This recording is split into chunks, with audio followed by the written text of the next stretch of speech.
আসসালামু আলাইকুম রহমতুল্লাহি ওয়া বারাকাতুহু। ভাইজান কেমন আছেন? দেখানোর জন্য আল্লাহ আমাদের কতদিন আর পরীক্ষা নেবে জানি না। মাঠ ভরা পানি, মাদ্রাসার ভেতরে হাঁটু পানি। ওইটাই আল্লাহর মেহেরবানি। এই পাশটায় এই যে ওয়াল দিয়ে রাখছি, এখান থেকে এই পানির জন্য সুয়ারেজ লাইনের এই কেটে দিয়েছি। ওই ক্যানেল পানি আর টানতেছে না, মুজিবের ওপাশ থেকে পানি এসে আটকে যাচ্ছে, এজন্য টানতেছেও না।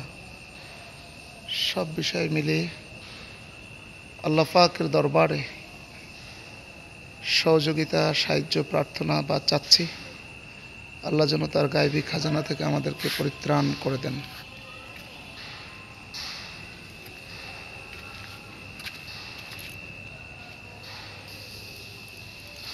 এখন ক্লাসে মাদ্রাসার এই মসজিদ কমপ্লেক্সের নিচে এভাবেই এক জায়গায় বসিয়ে সব ক্লাস করানো হয়।